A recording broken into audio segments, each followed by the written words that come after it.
makikita. Nang simula, isang message lang every 3 days.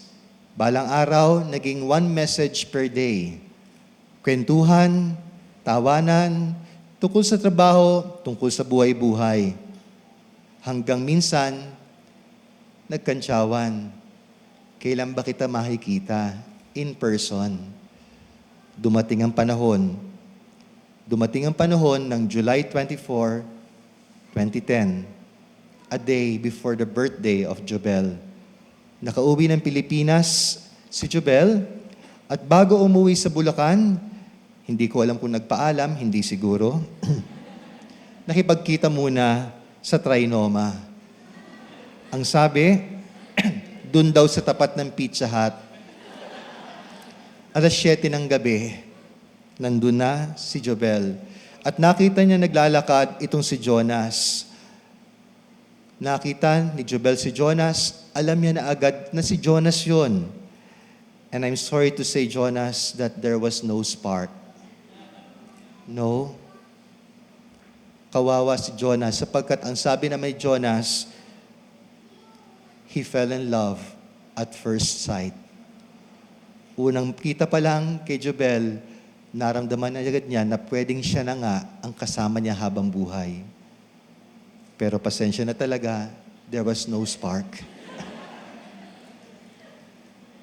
Buti na lang, hindi ka torpe. Sapagkat ang ginawa ni Jonas ay medyo gumastos ng lampas sa kanyang budget. Kumain sila sa Italianis at meron pang wedding gift at meron pang birthday surprise greetings sa restaurant. Kwentuhan, tawanan, at doon naalala ni Jobel kung bakit siya pumayag makipagkita. It was not how this person looked. Sorry. It was sapagkat masarap kang kausap. That's when she remembered why she liked you. Not for your looks, Jonas, sorry. Masarap kang kausap. Kaya pwede kang magtakip ngayon, okay lang. Kaya nga humaba ang inyong date. First date, 3 oras. Talaga namang sinulit mo, Jonas, sapagkat pinauwi mo na siya ng alas 10 ng umaga. Ay, hindi pala, alas 10 ng gabi. Kaya nga, umakauwi siya ng Bulacan, puyat na. Birthday, wala sa bahay. Buti na lang nakauwi pa rin, nakahabol. Dito nagsimula ang lahat. At pagkatapos nito, umuwi siya sa Pilipinas every 2 months. At doon ka na nagparamdam. Sinabi mo na, ang matagal mo na iniisip, Jobel, bagay tayo. Pwede ba kitang ligawan? Hindi alam ni Jobel ang sagot. Pasensya na uli. Sapagkat during those moments, she had doubts because you were her first. She didn't know if she will be strict or mabait sa'yo. She didn't know if she needed more time or handa na siya. She had doubts. Kaya buti naman, hindi mo siya minadali. Finally, on September 2010, nung umuwi, itong si Jobel, doon niya napansin na nung siya'y paalis na, sasakay na ng eroplano for the first time in her life, September 2010, huwag mo kalimutan, doon lang nagsimula. Nami-miss ka na niya. She missed you. At doon niya na napansin, yung matagal mo nang pinapapansin.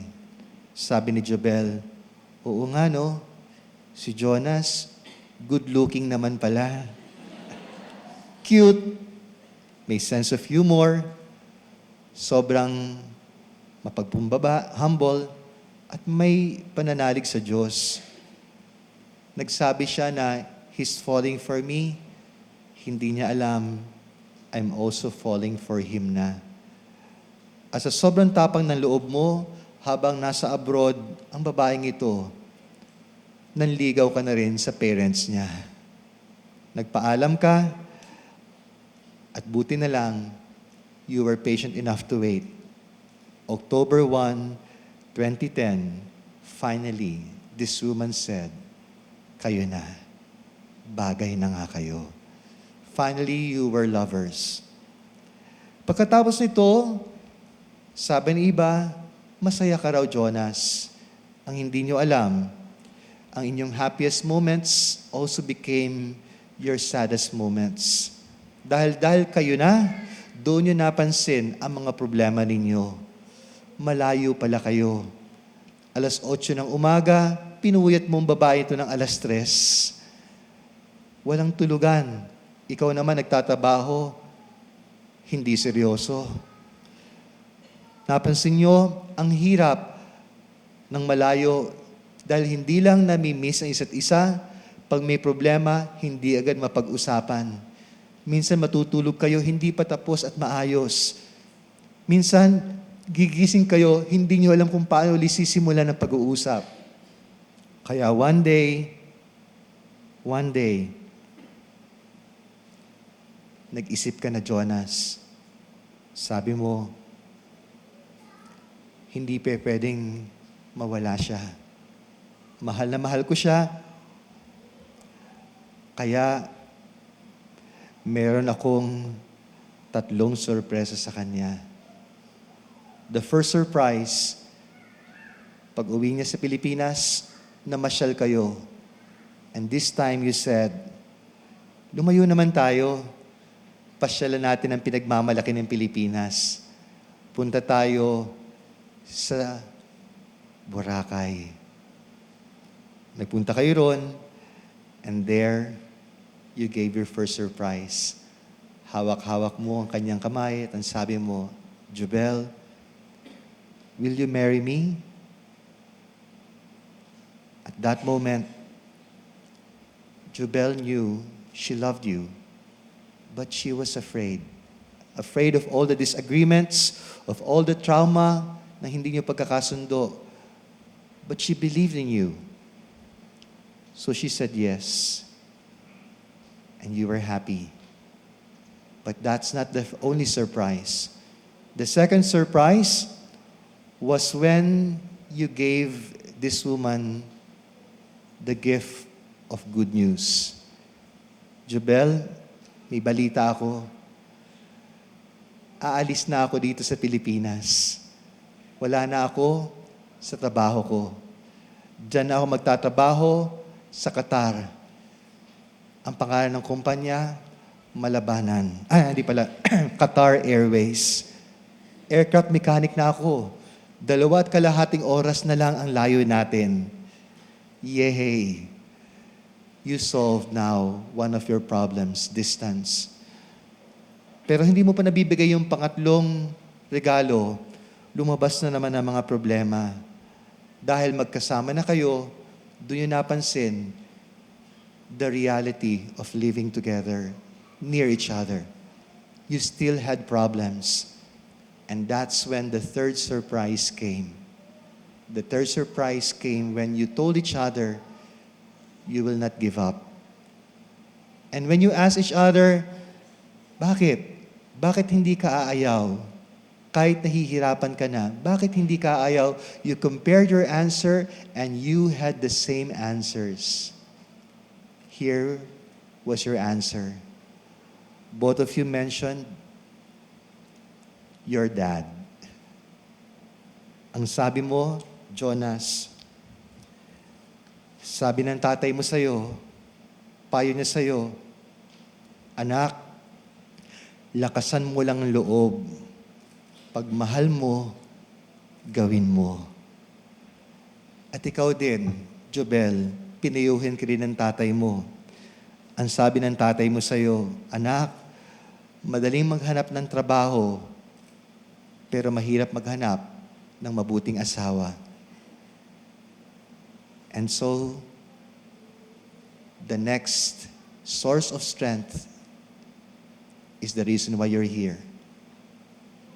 Jubel, kung hindi kita mahawakan, ang hinahawakan ko ay si Lord. And sabi ni Jubel the same. Ikaw rin, Jonas, pag ayaw mong makinig sa akin, kay Lord ako nakikinig. And that's why, magplano na tayo. let's save some money, and in 2 years, magkita tayo sa isa sa mga pinasyalan natin, lampas ng Tagaytay. Doon sa Calaruega ba yun? Magkita muli tayo doon. At sa katabi ng ating mga pamilya, mga kaibigan, there, I will say one more time the answer that made you happy. That's the day I will say, Jonas, yes, I will marry you.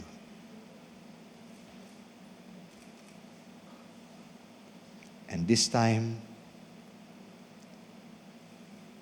Jobel has a surprise for you. Last February, before this wedding, Jobel gave him the best gift. Jobel told you, Jonas, wala na rin ako sa trabaho ko. Aanhin ko ang magandang trabaho, my dream job, without you. If we're going to get married, ang plano ni Lord, ang pakikinggan ko. At kung ang plano ni Lord, magkasama tayo, here is my new job next to you. Ganyan ka kamahal. Ganyan kayo kamahal. Ganyan kayo minamahal ng Panginoon. This is why we're here right now. We are here to pray for this couple and offer their story before the Lord. Their story of love and sacrifice